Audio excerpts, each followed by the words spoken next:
cherish all the time you spend, you tuned in too. It's time again to cherish all the time you spend, you tuned in too. It's the number one podcast. The topics of discussion when we broadcast. So all them artificial man jokes, we do it natural from the concrete to a public standpoint. Real, wherever you're from, life is coexistence, but to know the real, you just gotta listen. Wherever you're from, life is coexistence. What's up, good people, and welcome to the 52 Scott Podcast. I'm your host, Mickey 96, along with Freddie G, K Money, and Slash. Collectively, we are the Minded Men. I want everybody that's on YouTube to go out and subscribe and click the like button. If you're on Twitter, follow us at 52 Scott Podcast and on IG and Facebook at the 52 Scott Podcast. Good evening, people, and welcome to a new edition of Think Thursday. Man, this weekend I was sitting back and reminiscing, just life in general. And I went all the way back to when I was in, when I was bad, my bad years, from 5th to about 8th. Those were my bad years. I got put on punishment twice for a year. Back to back, 6th and 7th grade, I was on punishment for a year. So I said that because I want to talk about the environment that I was in. Did it shape my character and who I am, the person I had become? And I would have to answer yes, because like I said, 5th grade to 8th grade, those are the years where I thought I was molded into what I was going to be. Because 5th grade, I was headed down the wrong path. I was stealing and getting in trouble, doing all kinds of stuff, right? I was heading the wrong direction. That's why I kept getting put on punishment for a year. Then you fast forward, and my mama just got fed up, so she took me to Shape Community Center. Now, had she not taken me to Shape, I don't know where my life would have headed. But Shape, they put me in the summer job programs, they put me in the after-school programs, summer camps. So karate, I was busy. The Shape Community Center, self-help for African people throughout education, but it's not just for African people, it's for everybody. But they had so many programs that kept me busy and kept me doing positive stuff that I had no time to rob, steal, or do none of that, right? So with that, man, y'all might laugh at this. I think bullying plays a part in our character too. A lot of people always say, man, stop the bullying, stop the I'm totally different. I feel like bullying is necessary. It puts you a la Eddie Griffin. It lets you know where you fall in the food chain. You think you gangster and hard, but when you run up somebody that's really gangster and hard, they put you in your place. If you trying to, like myself, I was trying to sell dope. Oh, but the dope dealers knew, no, this ain't for you. This ain't for you. No, go.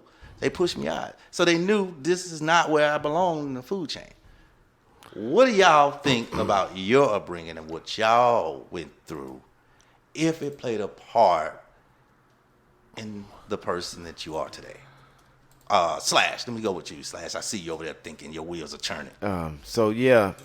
If my upbringing played a part or did it, I would have to say yeah. Mm-hmm.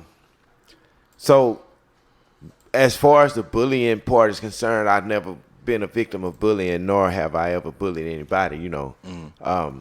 I was always a kind of mild-minded or, mm-hmm. type person. Mm-hmm. Of course, like normal people, until there's a situation that I have to change my character at that point.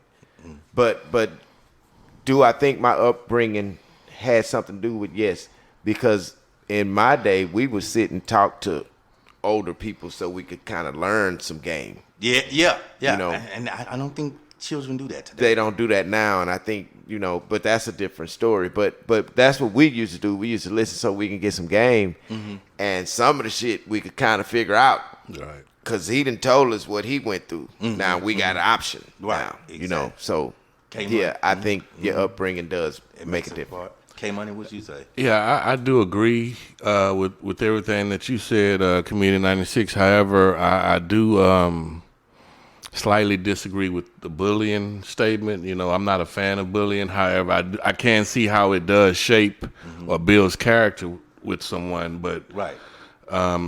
some folks don't have the tough skin to take it, you know, because some folks have taken their lives behind being bullied. Right. That's true. That's So, true. And again, that did this. God, I'm sorry for the people, but again, that's the food chain. Sorry, I'm sorry. I Look like sad. you It's about not. to shed a tear, bro. It's not. Yeah, but You it's got a still little emotional? It's emotional, but it's just one of those food chains. I mean, think Yeah. about it. When the lions are chasing the gazelle, I Right. feel sorry for the Can't feel gazelle, but they gotta eat. Yeah, I feel that. You get what I'm saying? Yeah, I so I mean, you don't know the mental state Some of kids that don't person, just can't rebound. handle it. Yeah, some can do. handle it. You know, and it doesn't affect them in that negative. And I got bullied a lot. You as much as I got bullied, you would think like I don't have the. I love you, Chris Rock, but I don't have your. I didn't fight my bullies back. I'm not gonna lie. I didn't start fighting my bullies back until I got older, like 17. Like So that. that's after that 8th grade I period. mean, yeah. because so you said the fifth and 8th grade. Well, I was bad then. That was just bad doing. So you bad got your ass stuff. whooped in 5th But when and I 8th started grade. doing 8th grade, 8, 9, 10, I was trying to do good. I started going to Shape Community Center. You know what I'm saying? Gotcha. When I started doing good, that's when the bullying came, right? So when I was trying to do good, that's when the bullying came. But the crazy part about it was at that time, I was a badass in karate. I think I was not fight at the time, except for one fight because he was way taller than me, except for one.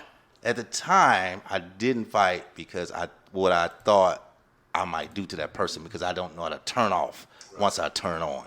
Except for one person, I ain't gonna even lie, I was just straight up scared. But to go back when I got out the military, I went back looking for them to fight them, but they was cool as hell then. So whatever. But I that didn't build my character then. I was just being stupid. That was just a stupid thought. If you're listening, because I was just trying to get some get back. But I've grown up, and me and that guy are really good friends now. So, Freddie G, you being quiet over there. What do you think? Well, I'm not a fan of bullying. I do not like bullies. Yeah, you stated that several times. Yeah, I do not like bullies. I have a couple stories about bullying. If time permits, I'll share it with you guys a little later in the show. Mm-hmm. But I'm not a fan of bullying. I think that bullying actually have a more negative effect on individuals than a positive effect. So do you think bullying is necessary? As much as I know how you feel about it. Mm-hmm. But is it necessary? Short answer, no. It's not necessary. K-Money. No. Slash. No, I don't think bullying is necessary. Okay. I feel differently. I think, like I said, if you're not in, you got to be placed in somebody's food chain. You just can't come into this world and it's just perfect. The world is not a perfect place. You got to be challenged. So I feel totally different about it. But moving on from that, I'm curious to know now. It has to be something because Freddie G feels really strongly about bullying. I'm curious to know these stories now. Please let me hear.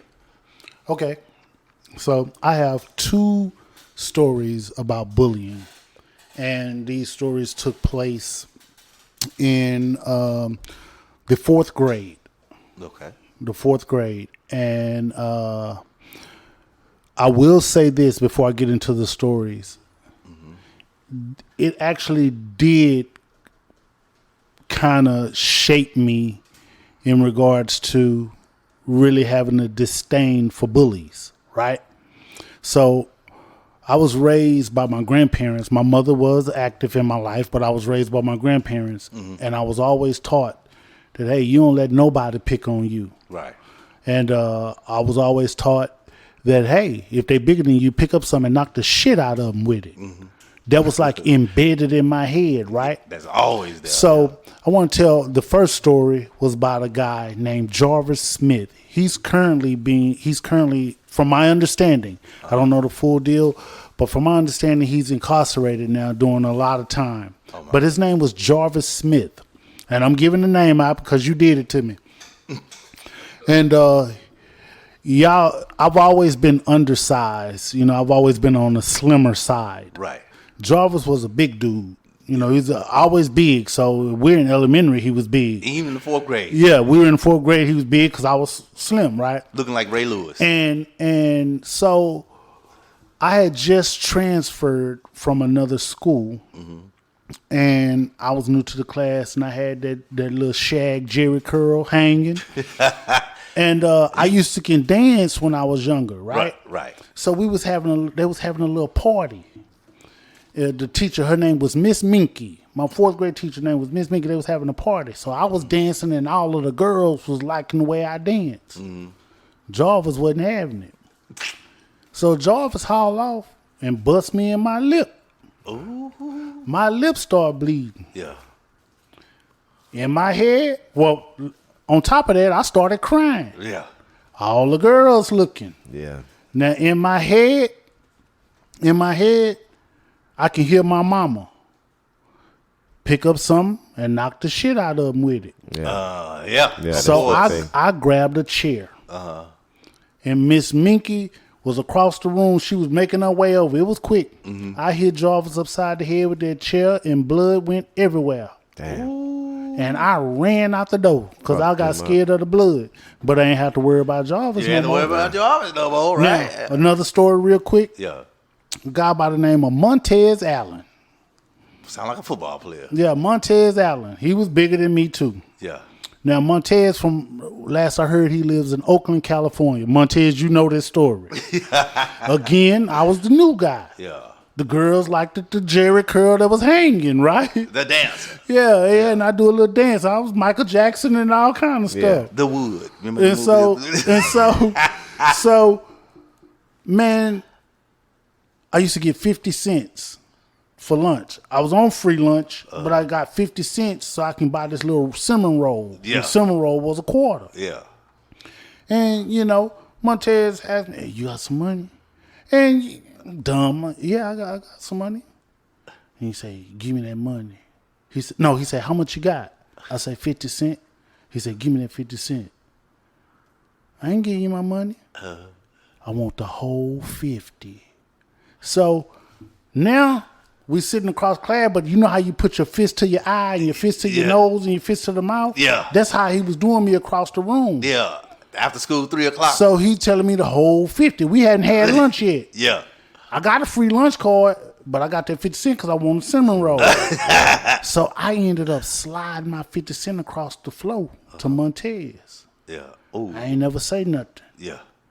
The next day, the whole 50. Ooh.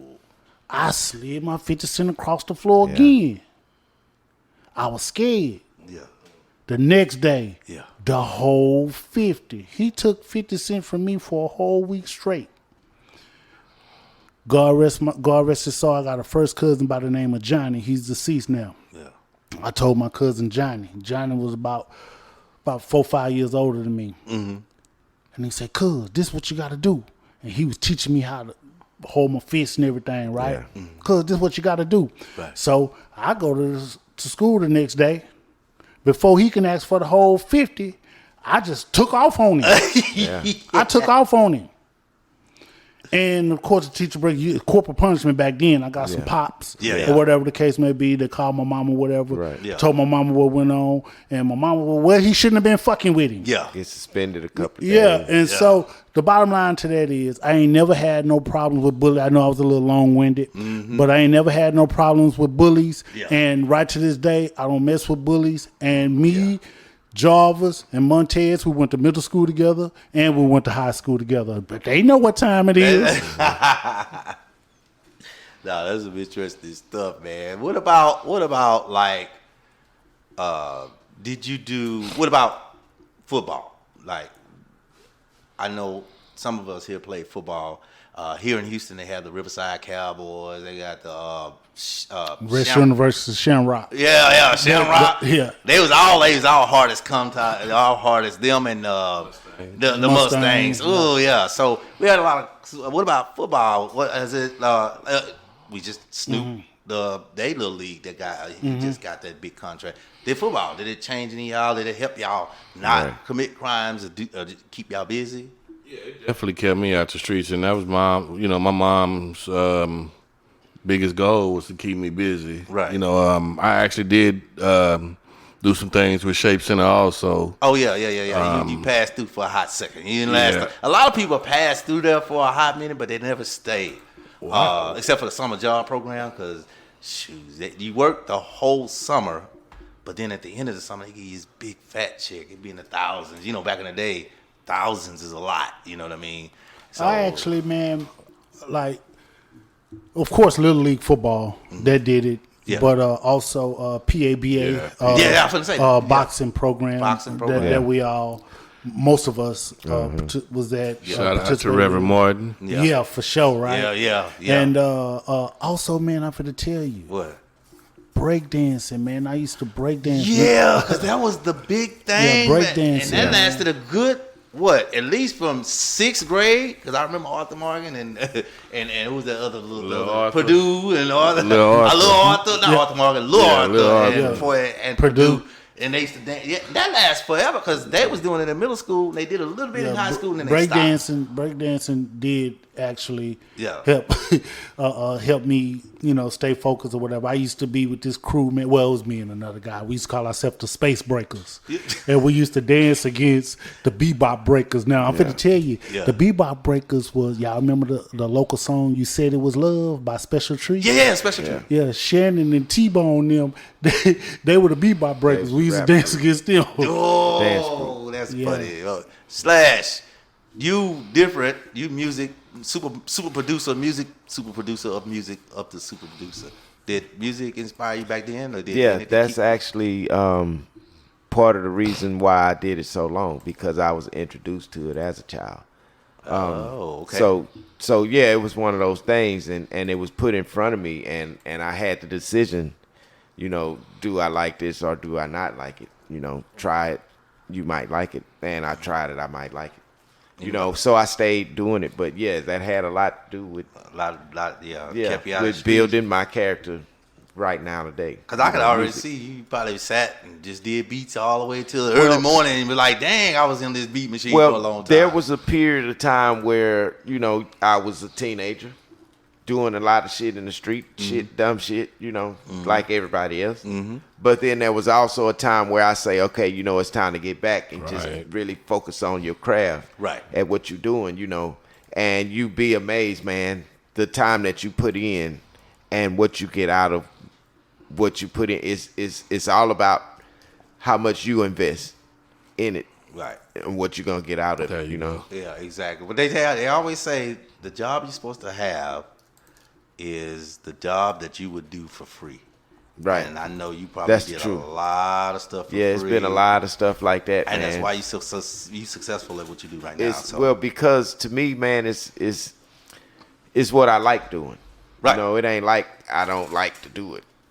Like you go to a job and be like, man, I'm just working just because it's a job. But this is something that's a passion. And I think it's looked at differently from each individual on the passion that they have about something that they do. You got some people. I know people that fish with a passion. Right. You know what I'm saying? All types of things that you can do with a passion. That'll keep you out of trouble. Yeah, trouble. Yeah. And I think if most people just adopt something like that, the world would be a better place. You got a lot of people that don't have no hobby. Yep. Nothing at all. Yep. So what you do in your life, your past life should affect your present, Exactly. Let me ask you this, Comedian 96. We grew up in Third Ward, so do you think if you were bullied in a different neighborhood, your character would be different than being bullied in if it wouldn't be for Shape Community Center and knowing karate? Okay, I knew how to fight even before karate. I only had lost one fight before karate. After karate, I hadn't lost any. So before karate, I had a little. Oh, that's a good question. So say you grew up in Katy. We probably Cypress. bullying in Katy. I mean, but that's a different area. It ain't That's gonna what be I'm just saying. full, Do you just think- straight up hood dudes. That's what I'm saying. I So I'm probably would have asking- been doing the bullying. Just being honest, because you pushed it out to a Yeah, more but prior to predominant- you being, I mean, because you being bullied is what I was changed your bad. character. I was still. Oh, you still bad. a badass kid. Okay, I ain't gonna say I was bad. I was mischievous. Okay. Right. So like what I mean by that is like you tell me, hey man, don't touch my watch, right? That's sitting on the table. I won't touch it. I'll do exactly what you said. However, I will take my finger and just hover over that motherfucker. That's mischief. That's the stuff that I did. So, being in another, that's a good question, man. It could have went either way. I could have ended up being the bully, or I probably would have been the bad guy. Because then, if you push me out to Katy, which is it's a nicer neighborhood out on the outskirts of Houston here, if you're not from here, I probably end up being the bully or the bad guy. It would have been, because now you done brought a hood dude to a more nicer neighborhood. So, yeah. And I think, honestly, my character really didn't develop until the Navy. Because remember, earlier I told you I didn't face my bully. I'm going to tell you how retarded I am. When I finally got the nerves to face a bully, I was alone. I was in the Navy. No one was there. No one could help me. They kept taking my stuff, taking my hat, taking my food. Well, when they took my food, that was the last straw. This bully, and I'm not joking, he was 6'5", arms cutting out of his, and I finally faced him, and I did it. At that point, it was like, you know what? I'm just gonna get what I'm gonna get, but you ain't finna take my food. And he was 7 deep, and they were all gangbangers. I'm not gonna say where they were from, what they did, but they were gangbangers. Yeah. And that was more nerve-wracking than anything because I know how they roll. It ain't never gonna be one-on-one. But this particular time, I was so small, and he's 6'5". At the time, like right now, I'm almost 5'10". But at the time when I joined the military, I was 17 going on 18. I think I was 5'7" and about 148 pounds. This dude was like 6'5", 230. But I went head up, and I got the best of the best because I just had it's enough was enough. After that, that's when my character started building because now I got the confidence to know that, all right, I can get with anybody. If I got with his big ass, I can get with anybody. For our listeners, I want to say that I can vouch for that story that Comedian 96 just told. Thank you, sir. We were stationed in two separate places. However, I was stationed in San Diego, California at the time, and Comedian 96, his ship will pull sometimes, but then it became stationed at San Diego as well. Mm-hmm. And so he was attached, meaning living on the ship, but I was actually living in the barracks. Loving life. And so I can vouch that story he told is absolutely true. Yeah, I ain't gonna lie, I was scared because they did all kinds. They hung me up on coke machines. Now, and at the time, I will say this. I did not know. Now he didn't know that he was being bullied at the time because had I known, he would have got kicked out. Y'all should have known Freddie G. Had I known, but that story is true to our listeners. Yeah. So it was one of them things I just knew I had to. I knew that Freddie G would have brought the crew like we did at the San Diego Chargers game. But we ain't gonna talk about that. No, don't talk about that. So it was one of them things I had to deal with on my own because I knew I had to grow because I was getting older. But I said that to say that your environment, the people around you, and your character, it builds character. So watch your surroundings, man, and watch out who you're around. Hey, love life and enjoy. Peace. This concludes our show for today, and if you haven't done so already, follow us on Twitter at 52 Scott Podcast, also IG and Facebook at the 52 Scott podcast. Also, like and subscribe if you're on YouTube. Make sure you tune in tomorrow for Black Friday. See you all soon.